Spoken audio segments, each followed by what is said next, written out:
Radio city podcast.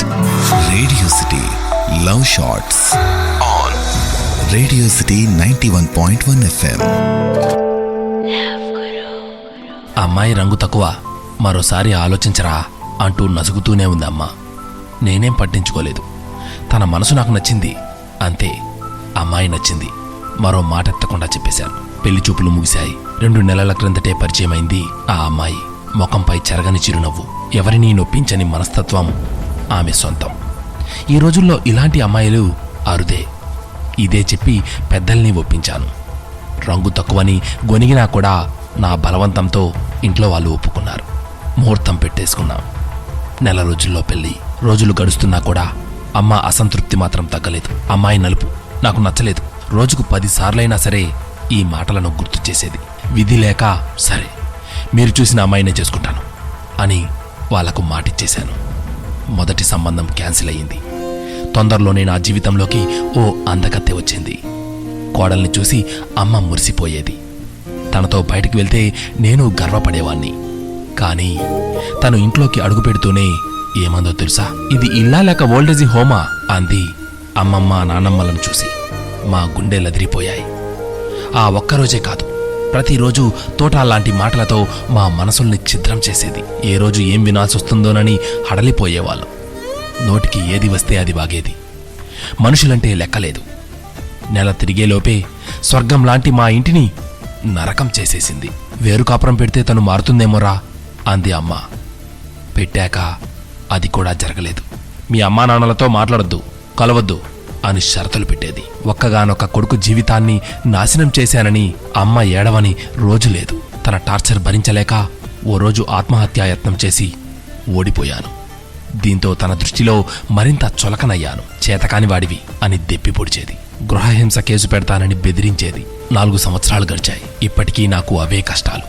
మరోవైపు నేను వదులుకున్న అమ్మాయి భర్తతో, పండంటి బాబుతో ఊళ్ళో నా కళ్ళ ముందే తిరుగుతోంది. తనని చూసినప్పుడల్లా నా మనసుకి రంపపు కోత. మేం పెళ్లి రద్దు చేసుకుంటున్నామన్నప్పుడు మాపై గొడవకు దిగలేదు. హుందాగా సెలవు తీసుకుంది. అంత మంచి అమ్మాయిని వదులుకున్నందుకు ఇప్పుడు అందరూ బాధపడుతున్నాం. కానీ చేతులు కాలేక ఆకులు పట్టుకొని ఏం లాభం? మనం చేసిన తప్పులకు వచ్చే జన్మలో శిక్ష పడుతుందనేది అబద్ధమేమో ఇప్పుడే అనుభవించి తీరాలి. నేనే దానికి నిదర్శనం. అందుకే దూరపు కొండలు నునుపు అంటారు, మెరిసేదంతా బంగారం కాదు అంటారు. ఈ మాటలు మన జీవితానికి ఎంతో అమూల్యమైనవని నా ఈ కథ మరికొందరికి కనువిప్పు కలిగించాలని మనసారా కోరుకుంటూ, ఓ మిత్రుడు. సంక్రాంతి పండక్కి నాన్నను కలవడానికి వెళ్ళాను. ఎవరైనా అత్తారింటికో బంధువులింటికో వెళ్తారు గాని నాన్నని కలవడమేమిటి అంటారా? అవును, ఎందుకంటే మా అమ్మా నాన్నలు ఎప్పుడో విడిపోయారు. నేను చెల్లి అమ్మ దగ్గరే పెరిగాం. చిన్నప్పటినుంచి మామయ్యే మా బాగోగులు చూశారు. అమ్మకి తెలియకుండా అప్పుడప్పుడు నాన్నని కలవడం నాకు అలవాటు. ఈసారి అదే చేశాను.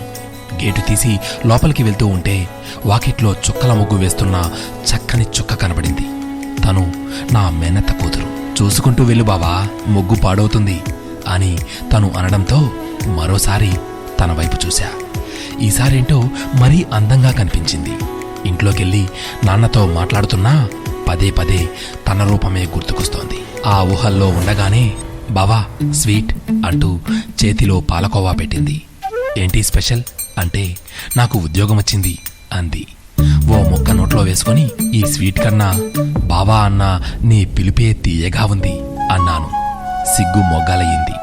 ఆపై ఇక చూడాలి. నేను కూర్చుంటే తను నిలబడటం, నేను తిన్నాకే తను భోంచేయడం. ఈసారేంటో తన ప్రవర్తన కొత్తగా ఉంది.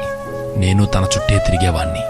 3 రోజులు 3 క్షణాల్లా గడిచిపోయాయి. ఇంటికొచ్చేశాను.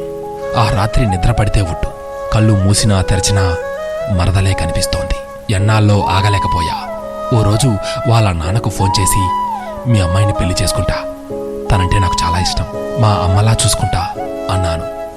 వరసైనోణ్ణి, పైగా మంచి ఉద్యోగం, పెద్దగా ఇబ్బంది పెట్టకుండానే వారు ఓకే చెప్పేశారు. సంతోషంతో విషయాన్ని మరదలికి చెబితే, చీపో, నన్ను అంతగా ఇష్టపడితే నాకు ఒక్క మాటైనా చెప్పవా అని అలుకపాన్పు ఎక్కింది. ప్రసన్నం చేసుకోవడానికి చాలా కష్టపడ్డాను. కొన్నాళ్లకైతే మరదలు ఉద్యోగంలో చేరడానికి సిటీకొచ్చింది.